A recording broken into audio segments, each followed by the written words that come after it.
Hello everyone. In the last video, we saw how the different on resistances of PMOS and NMOS created pulses which have got different rise and fall transition time. And due to that, there was a pulse width. The pulse width check was failing because we expected a pulse width of 500 picoseconds, but we were getting a pulse width of roughly around 600 to 700 picoseconds. So this was the reason the on resistance of the PMOS and NMOS being different, and basically the PMOS on resistance being more than the NMOS on resistance by typical 2.5 times. So that is the reason behind the unequal rise and fall transition time. In this video, let us try to find out a solution to this. So what can we do about this? So let's see what can we do. So what we'll do is we'll take some analogy. We'll take an analogy of a box. So let's say the NMOS is represented by a yellow box. So the size of the box is this, what you see over here, and its resistance is R. Okay, and similarly, let us try to denote the PMOS as a green box whose resistance is 2.5 times of R. So basically, whatever resistance you see over here, this is just higher than that. It's like 2.5 times of R. So this is what the analogy we are taking. These are two boxes, and let's say the boxes are of equal size. So boxes are of equal size, but only the resistance of these boxes differs. Okay. Or in other words, you can also consider this as a section of the pipeline or section of a water pipeline, where this particular pipeline is completely open, and whereas this particular pipeline is a bit choked. And how much it is choked? It is 2.5 times choked. So that's why the water flow will be restricted in through this portion of the pipeline, and the water will freely flow because this complete thing is open for the water to flow. So let us take that kind of analogy. Okay, so we have an NMOS box with a resistance of R. We have a PMOS box with a resistance of 2.5 times of R. So now the size of the buffer size will be this much. So this will be your buffer size. So basically the buffers that you see over here that are of this particular area, so they occupy a very little area, or they occupy a very finite area, a very little finite area on the chip. So now what happens when we try to increase the reduce the resistance of the PMOS? So what can go wrong? So what can essentially go wrong? That is the second point. The first point is how to reduce the resistance of PMOS. So basically the amount of choke that you try to reduce in this particular pipeline, the less will be the resistance. So what you can do is either you can try to reduce the amount of choke, but that is not possible because that is the behavior characteristics of the PMOS transistors. Or you can do is you can just increase the pipe size. You can just increase the pipe size so that the chokes whatever present inside the pipe will get a bit at the cider edges. So let's try to do that. If you try to increase the size of the PMOS, if you try to increase the size of the PMOS, now the amount of choke that was available, that is still constant, but only you have got a more area for the water to flow. But there is a disadvantage to this, is the size of the buffer increases. So as we already said, that even a small area, even a small unit of area, square unit of area on a chip is expensive, is costly, because if you save a amount of area, you can add more and more applications to that chip. But in this case, this area size, or this increase in the size of the buffer is unavoidable, because we need, for high speed circuits, we need this kind of waveform. So this is unavoidable. So what are we doing is we are increasing the size of the PMOS. We are increasing the area. We are increasing the area of the pipe for the water to flow, so that the choke whatever is present, that is constant, but it gets moved. It gets slightly spreaded over here. So the choke whatever is present, it gets slightly spreaded. So we are right now still we are like 1.5 times of R. The resistance of the NMOS and PMOS are still not exactly equal. It is still 1.5 times of the resistance. It is still highly resistive, and it is possible, if we use this kind of buffer, it is possible that this particular waveform might be a bit better. It might come somewhere over here, but it won't be as good as the one which we have sent at the input. So what we'll do is we'll try to increase the size of the buffer even more. So let's try to do that. So now the buffer size increases because the PMOS size increases, but the resistance decreases. That's a good news for us.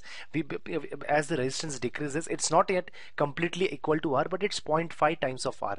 So it's not completely reduced, but the resistance has reduced to a significant amount.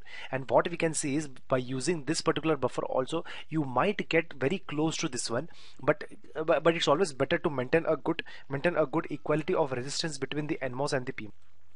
to avoid scenarios something like this which can appear at any corner of the chip. So we want to try to avoid that particular thing. But again, again, as you have seen over here, when you increase the size of the PMOS, your buffer size increases. Again, there is a penalty on the area, and this is a huge penalty compared to the initial one, which was like only this much.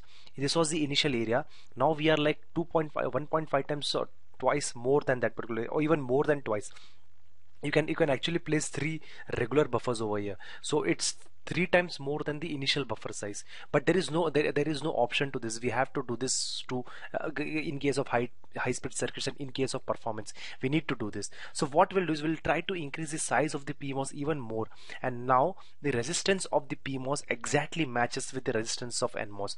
So in this case we are very sure that the waveform that you sent at the input and the waveform that you get at the output both will have the same rise and fall transition at the output. That is the thing that we can assure with this kind of buffer. Basically the PMOS size has increased, and you have an enough you have a very least resistance that the PMOS is now offering, and basically the resistance is very similar to the one which NMOS is offering. But the penalty is that the buffer size has increased. Imagine this amount of buffer size being placed at every intervals, at every area. So imagine the increase in the buffer size that you are obtaining on the chip. So that is a problem, that is a penalty that we have to pay. So there are optimization techniques which we will be talking in the further slides. There are techniques to optimize this particular thing, but for now, if you implement this particular, if you replace all these buffers with this kind of buffers, there is a penalty in area, but there is also a gain in the performance. So it's okay. For now it's okay to have a small area penalty with a gain in the performance. That is, right now we are fine with that. So what we'll do is now we will again do the same experiment where we had tried to send the input waveforms and tried to collect the output waveforms. Let us try to do that again. So let's say now this is the input waveform, basically the from 0 to 1 rising edge that we are sending over here, and at the output of the inverter we expect a rise to fall kind of waveform, which is like this. And this was already good because the NMOS is still the same, so the discharging is is similar to that we had at the input side. So the discharging was never a problem for us. So you see a transition, basically the input rise to fall, fall to rise, and output rise to fall transition are more or less the same.